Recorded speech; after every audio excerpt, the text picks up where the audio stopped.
व्यासपीठावर विराजमान परममित्र आणि आजच्या कार्यक्रमाचे प्रमुख अतिथी आदरणीय अशोक भाऊ, पाबळ येथील विज्ञान आश्रम संस्थेचे डॉक्टर योगेश,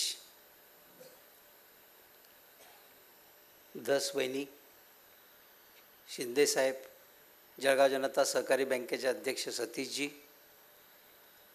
CEO नागमोती साहेब, पल्लवी, अतुलजी आणि बंधू भगिनींनो, आपण टाळ्या वाजवून मला मिळालेल्या डिलीटच्या सत्काराचा जो आनंद व्यक्त केला त्याबद्दल प्रथम आपली कृतज्ञता व्यक्त करतो. विशेषतः डिलीट जी मिळाली आहे ती शैक्षणिक आणि सामाजिक क्षेत्रात मिळाली आहे. शैक्षणिक क्षेत्राचा अनुभव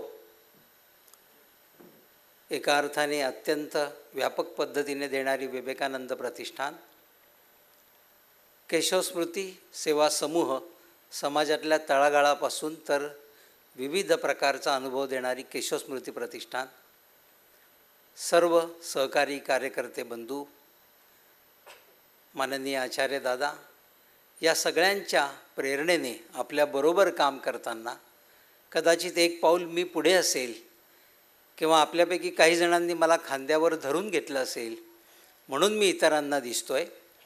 पण ही डिलीट मला मिळालेली नसून केशवस्मृती सेवा समूहाच्या मागच्या 35-38 वर्षाच्या अथक परिश्रमाला मिळाली आहे आणि त्यांच्या चरणी मी ती अर्पण करतो आहे. मला असं वाटतं की तो खरा सन्मान आपल्या सगळ्यांचा आहे. आज प्रास्ताविकाच्या निमित्ताने आपण गेली 8-9 वर्ष झाले एक प्रथा उत्पन्न केलेली आहे की केशवस्मृती सेवा समूहाची येत्या काळाची, विशेषतः येत्या वर्षाची कशी दिशा असणार आहे, नेमकं गेल्या वर्षात आपण काय मिळवलं, काय गमावलं. प्रामुख्याने करोनाच्या काळानंतर उभं राहण्यात मागची 2 वर्ष आपण सगळ्यांनी प्रयत्नपूर्वक करोनाच्या काळात जे काही आर्थिक, शारीरिक, मानसिक आपलं नुकसान झालं आहे, काही कार्यकर्ते आपण गमावले, काही कार्यकर्ते विकलांग झाले, काही कार्यकर्ते आर्थिकदृष्ट्या प्रचंड अडचणीत आले, आपले प्रकल्प अडचणीत आले. पण या सगळ्यांवर मात करून आता आपण सक्षमतेने उभं राहायला सुरुवात केलेली आहे. सगळ्या प्रकल्पांचे आर्थिक आकडे, त्यांच्या इम्पॅक्ट फॅक्टर, समाजातल्या परिणामकारकतेचे आकडे मला असं वाटतं की या वर्षभरात अत्यंत चांगले आपल्यासमोर आलेले आहे. म्हणजे आश्रयमधली विद्यार्थी संख्या वाढण्यापासून तर विशेषतः आपण जो वृद्धाश्रम, आनंदाश्रम जो चालवतो त्याला पण आता जवळजवळ 28 वर्ष झाली होती आणि तो जीर्ण झालेला होता. थोडी दुर्दैवी परिस्थिती आहे की समाजामध्ये कुटुंब व्यवस्था अडचणीत येते. त्यामुळे आईवडिलांना, आजी आजोबांना सांभाळणं कुटुंब व्यवस्थेला अडचणीचं होतं आहे. तरीसुद्धा कुटुंब व्यवस्था मजबूत राहावी म्हणून आपण प्रयत्न करतो आहे. पण त्यात जिथे कुठे अडचणी उत्पन्न होतात त्या आईवडिलांना, आजी आजोबांना आपण सांभाळतो. त्या वृद्धाश्रमाची प्रामुख्याने दुरुस्ती आणि त्याला एक न्यू लुक देण्याची गरज होती.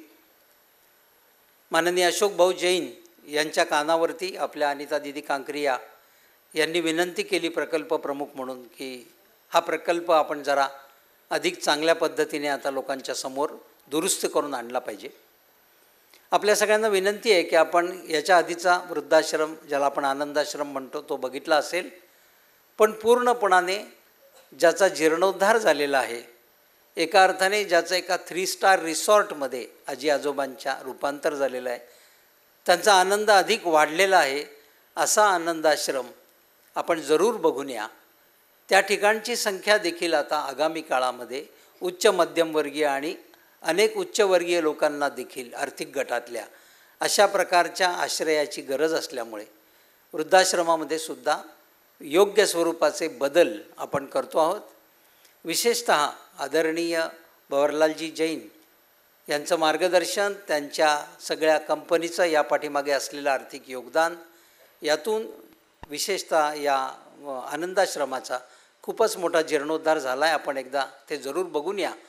आज अशोक भाऊ आपल्या कार्यक्रमाचे प्रमुख अतिथी असल्यामुळे त्यांचा यथोचित या कारणासाठीचा सत्कार आपण दुसऱ्या कार्यक्रमात करू, कारण आज ते या कार्यक्रमाचे प्रमुख अतिथी आहेत. तरुण भारतची जी विशेषतः पेरेंट ऑर्गनायझेशन आहे, सर्जना मीडिया सोल्युशन्स.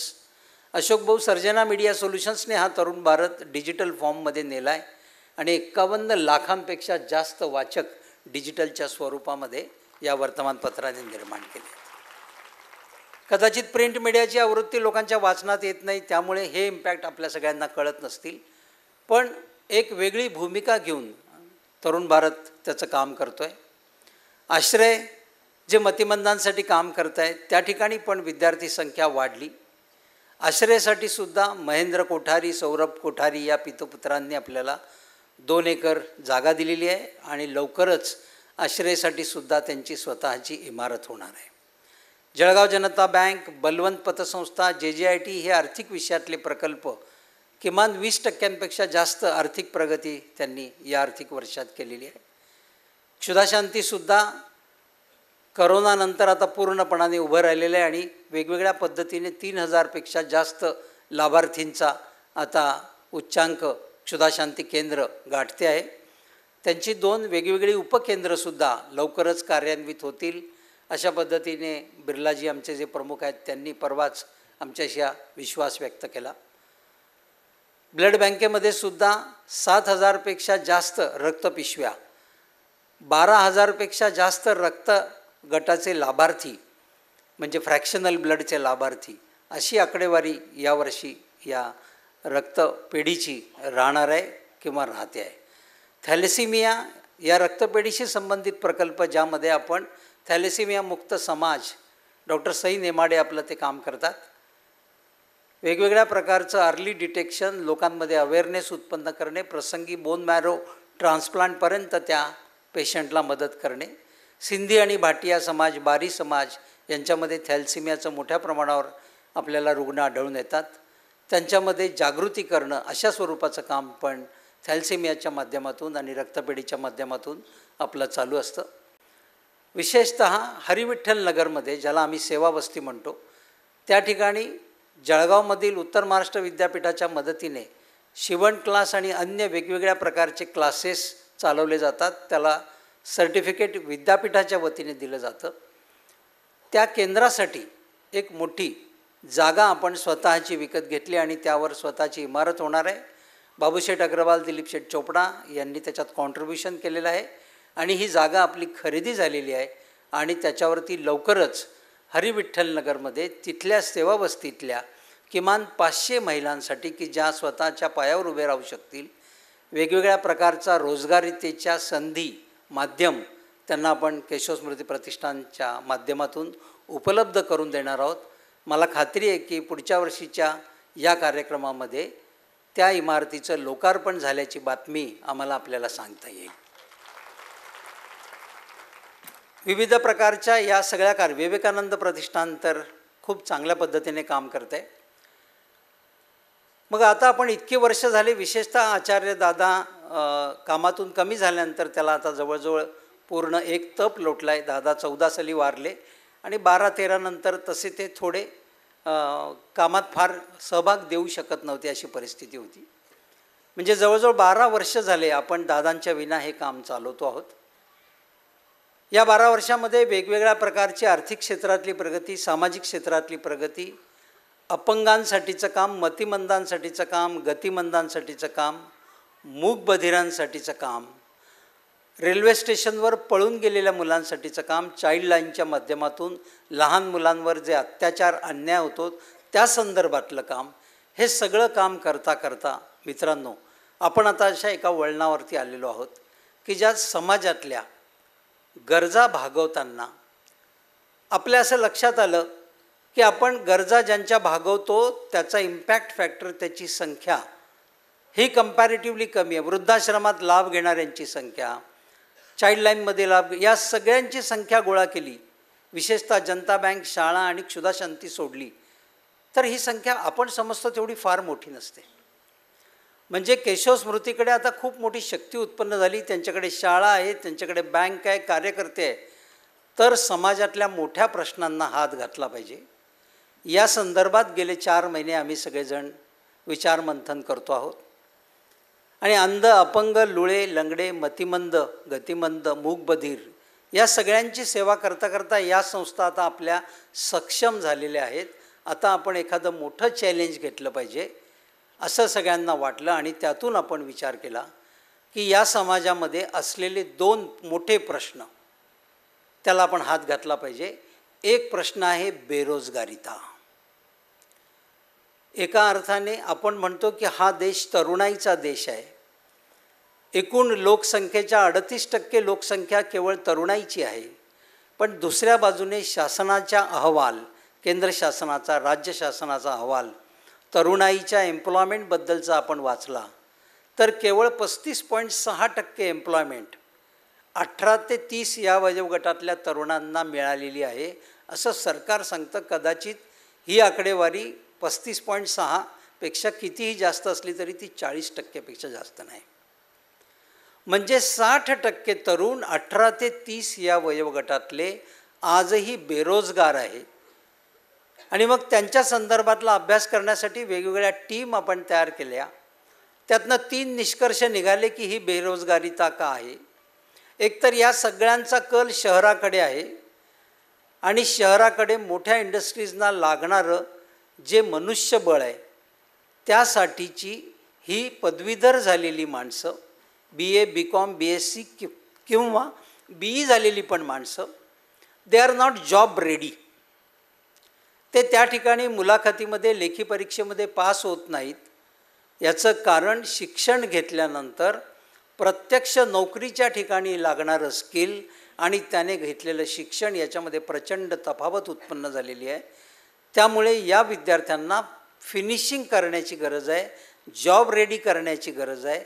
जॉबला लागणारे स्किल्स जसे कॉम्प्युटर आहेत, काही कोडिंग असेल, टॅलीसारखे काही अभ्यासक्रम असतील, असे अनेक अभ्यासक्रम त्यांना ब्रिजिंगच्या स्वरूपात देऊन त्यांना जॉब रेडी करण्याची गरज आहे.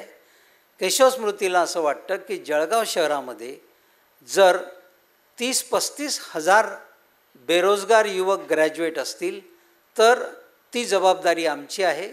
आणि कमी तिथं आम्ही ज्या ज्या ठिकाणी समाजामध्ये आम्हाला असं वाटतं की या क्षेत्रात काम करण्याची गरज आहे तर आम्हाला असं वाटतं की हे बेरोजगारीचं क्षेत्र याच्यामध्ये सुद्धा आपण आता उद्योगाच्या, सरकारच्या, स्किल कोर्सेस चालवणाऱ्या संस्थांच्या, शाळांच्या, कॉलेजेसच्या मदतीला उतरलं पाहिजे.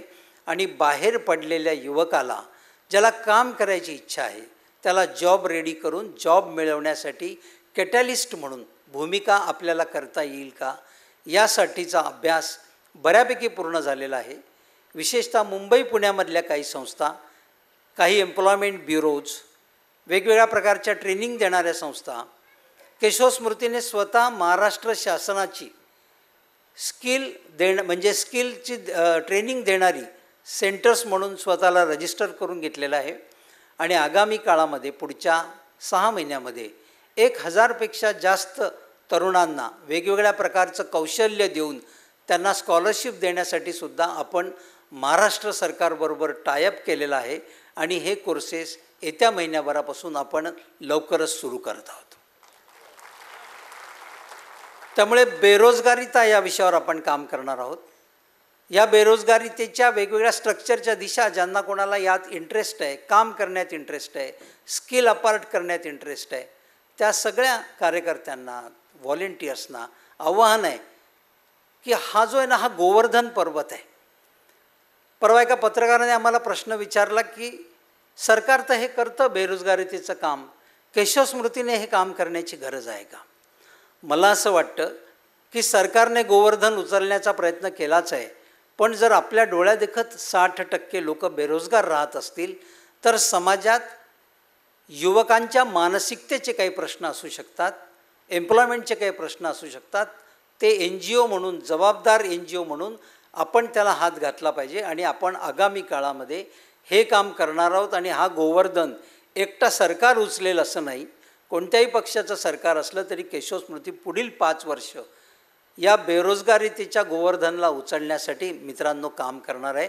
पुढची कामाची दिशा आपली ती एक असणार आहे. दुसरी एक दिशा आपण त्याच जोडीला करतो आहोत. असं म्हणतात की आंधळा मागतो एक डोळा, किंवा आपलं हे काम ईश्वरी काम आहे त्यामुळे ईश्वरच आपल्या कामाच्या मदतीला येत असतो. कदाचित आपल्यापैकी काही जणांना माहीत असेल की मिस्टर अनिलजी भोकरे हे जळगावचे कृषी अधीक्षक म्हणून गेल्या 7-8 महिन्यापूर्वी निवृत्त झाले. याच ठिकाणी या हॉलमध्ये त्यांच्या निवृत्तीचा कार्यक्रम होता. मी पण एक त्यांना सदिच्छा द्यायला आलेला त्यांचा मित्र होतो आणि त्यांनी मला स्टेजवर सांगितलं की दादा, यापुढे माझं पुढचं आयुष्य कृषी क्षेत्रात रोजगारीता उत्पन्न करणे, व्हॅल्यू ॲडिशन उत्पन्न करणे आणि कृषी क्षेत्रात माझा अनुभव निरंतर वापरून दरवर्षी 10,000पेक्षा अधिक लोकांच्या जीवनात कृषी उत्पन्नातून रोजगारीता निर्माण करणं असं माझं ध्येय आहे आणि मी ते आयुष्यभर तुमच्याबरोबर करायला तयार आहे. बसले तिथं भोकरे साहेब आणि भोकरे साहेब 6 महिन्यापूर्वी कामाला लागले.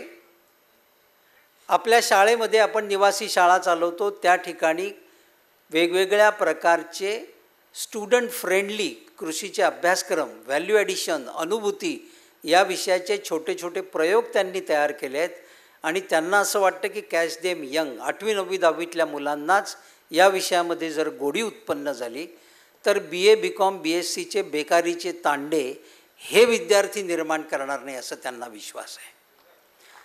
ते त्यांच्याकडे असलेली 2 एकर 4 एकर 5 एकर शेती प्रॉडक्टिव्ह करून त्यात 5 लाख रुपयापेक्षा जास्त उत्पन्न मिळवतील असा आराखडा त्यांच्याकडे कागदोपत्री त्या मुलांसाठी तयार आहे. दुसरी एक आपल्याकडची इकाई आहे ती म्हणजे जळगाव जनता सहकारी बँक. मागच्या 6 महिन्यात जिल्हाभर फिरत असताना अनिल भोकरेंनी 1000पेक्षा जास्त उद्योजक, शेतकरी, तरुण हेरले आहेत की ज्यांना थोडी फायनान्सची मदत आहे, हवी आहे. कोणाला गाय घ्यायची आहे, कोणाला म्हैस घ्यायचं आहे, कोणाला शेतीमध्ये आणखीन काही दुरुस्ती करायची आहे, कोणाला क्रॉप पॅटर्न चेंज करायचा आहे, कोणाला मलईचं उत्पादन करायचं आहे, कोणाला पनीर तयार करायचं आहे, कोणाला ब्रँडेड श्रीखंड तयार करायचं आहे. आणि त्यांनी आपल्या जळगाव जनता बँकेच्या बरोबर बसून एक 10 कोटी रुपये कर्जाची योजना आखलेली आहे. त्यांचं असं म्हणणं आहे की जळगाव जनता बँकेने आमच्या या तरुणांना 10 कोटी रुपये द्यावेत आणि आम्ही त्यातून 1000पेक्षा जास्त तरुणांचा या सगळ्यासाठी उद्योजक म्हणून वापर करू आणि 10,000 कुटुंबियांचं यातनं भलं करू की जे परत नोकरी मागण्यासाठी फिरणार नाहीत. मला असं वाटतं की ही समग्र कृषी नावाचा विषय केशव स्मृतीने हातात घेतला आहे, त्याचे अनिल भोकरे प्रमुख आहेत. जॉब आणि एम्प्लॉयमेंट या विषयामध्ये राहुलजी पवार, दिलीप महाजन हे निवृत्त प्राचार्य आहेत आणि डेप्युटी डायरेक्टर आहेत ITIचे. अशी सगळी मंडळी याच्यामध्ये तनमन धनपूर्वक उतरलेली आहे. केशव स्मृती प्रतिष्ठान, विवेकानंद प्रतिष्ठान आणि जळगाव जनता बँक या तिघांच्या मदतीने आपण सगळे जर हा गोवर्धन पर्वत उचलाल तर पुढच्या 3 वर्षामध्ये जळगावमध्ये यात मोठा बदल आपण सगळ्यांनी घडवून आणला आहे असं मला खात्रीने सांगता येईल. मित्रांनो, शेवटचं आपल्या सगळ्यांना हे सांगायचं आहे की 20-22 प्रकल्प आणि नव्याने स्वीकारलेल्या या 2 जबाबदाऱ्या या सगळ्यांसाठी केशव स्मृती प्रतिष्ठान आणि या सगळ्याला आता आर्थिक मदतीसाठी लोक सक्षम आहेत. आपण भाऊंना शब्द टाकला आणि भाऊंनी मोठे पैसे टाकून वृद्धाश्रम दुरुस्त करून दिले. माणसं खूप आहेत, मदत खूप करतात, पण आपला वेळ द्या, आपल्या कल्पना द्या. आपण केशव स्मृती सेवा समूहाच्या पाठीमागे उभे राहा. इथला प्रत्येक प्रकल्प प्रॉडक्टिव्ह असला पाहिजे. आपण नेत्रपेढी चालवत होतो खूप वर्ष झाले, वर्षातनं 2पेक्षा जास्त नेत्ररोपण होईनात. टेक्नॉलॉजी बदलली, या पद्धतीने आता नेत्ररोपण होत नाही ज्या पद्धतीने आपण करतो. आपण त्यात थांबायचं ठरवलं. मला असं वाटतं नुसती एक न चालणाऱ्या प्रकल्पांची यादी मोठी करायची. माझे एक मित्र म्हणाले की आम्हाला काही तुमचे प्रकल्प बंद होत असतील तर ते द्या, म्हणजे आम्हाला आमची यादी वाढवता येईल. मला असं वाटतं की जे प्रकल्प कालबाह्य झालेत ते आपण सगळ्यांनीच टाकून दिले पाहिजेत. नवीन प्रकल्प आपल्या सगळ्यांमध्ये सुरू केले पाहिजेत. ज्यांना कोणाला आणखीन असं वाटतं की आपल्याबरोबर काम करायचं आहे, मित्रांनो, एक नवीन क्षेत्र आपल्याला खुणावतं आहे. शाळा कॉलेजमधले 16, 18, 20, 22 वर्षाची तरुण तरुणी एका अर्थाने या मोबाईल, TV, वेगवेगळ्या प्रकारच्या ॲडिक्शनने, स्क्रीन ॲडिक्शनने त्यांचं मानसिक आरोग्य हळूहळू अडचणीत यायला लागलेलं आहे. तुम्ही बघितलं असेल तर ही 18 वर्षाची पोरं चिडचिडी झालेली आहेत. आईवडिलांवर सुद्धा चिडतात, एकाकी बसतात, रस्त्याने त्यांच्या मोटरसायकलचा धक्का तुम्हाला लागला तर मारायला धावतात. कारण या सगळ्यांचं मानसिक आरोग्य हळूहळू दिवसेंदिवस बिघडणार आहे. त्यामुळे पुढच्या दशकातली सर्वात मोठी महत्त्वाची समस्या बेरोजगारीतेबरोबर तरुणांच्या मानसिक आरोग्याची देखील आहेत. मला असं वाटतं की समाजातले प्रश्न बदलत आहेत, ते आपलं त्यांच्याकडे लक्ष आहे आणि या काळामध्ये, आगामी काळामध्ये या प्रश्नांना सामोरं जाण्यासाठी आपल्या सगळ्यांच्या सहकार्याची एका अर्थाने चांगली मदत आपल्याला लागणार आहे.